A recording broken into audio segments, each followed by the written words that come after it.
رحم اللہ من قرأ الفاتح.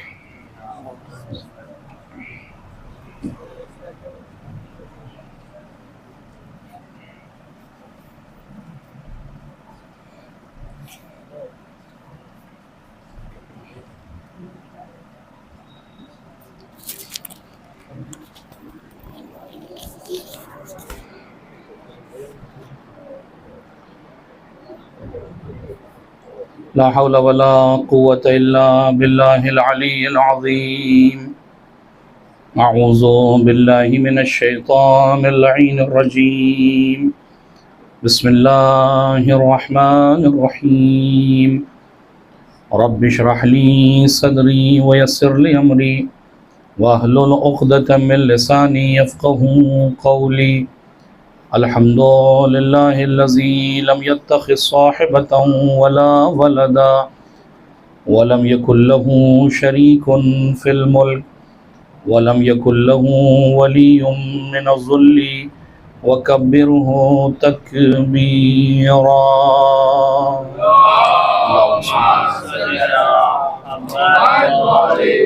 والصلاة والسلام والتحية والإكرام على الرسول النبي الأمي الذي أرسله بالحق بشيرا ونذيرا وداعيا إلى الله بإذنه وسراجا منيرا. سيدنا ومولانا أبي القاسم محمد اللهم صل على محمد وعلى أهل بيته الطيبين الطاهرين المعصومين المظلومين واللعنة الدائمة الباقية على أعدائهم أجمعين من يوم ظلمهم إلى يوم الدين. عما بعد فقد بسم الله الرحمن الرحيم. قال الله تبارك وتعالى في محكم كتابه المجيد والفرقان الحميد وقوله الحق والذين جاهدوا فينا لنهدينهم سبلنا وإن الله لمع المحسنين. صلوات بر محمد وعلى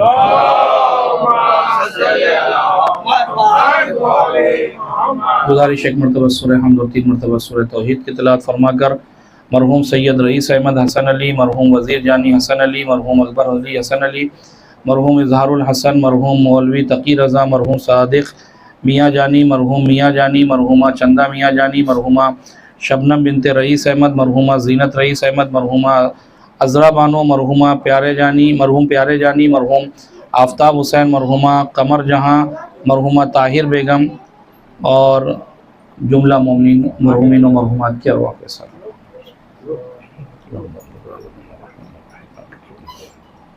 إياك نعبد وإياك نستعين اهدنا الصراط المستقيم صراط الذين أنعمت عليهم غير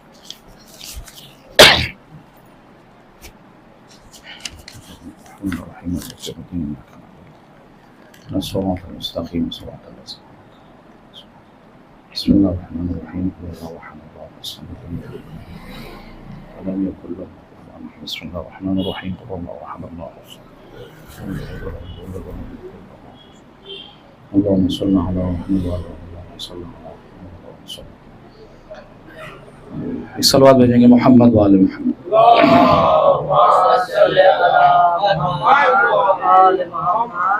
شب شہادت امام ہفتم امام موسیٰ کاظم علیہ السلام ہے، اور آج کی یہ مجلس 2 عظیم مناسبتوں کی بنیاد پر منعقد ہو رہی ہے، جہاں شب شہادت امام موسیٰ کاظم کی مناسبت ہے، ساتھ ہی ساتھ وفات محسن اسلام حضرت ابو طالب علیہ السلام کی مناسبت بھی ہے.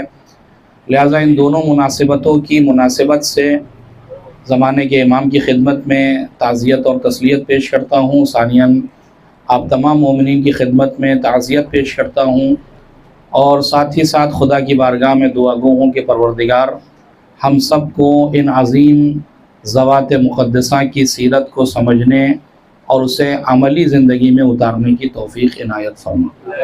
ایک صلوات بھیجیں گے محمد وآل محمد.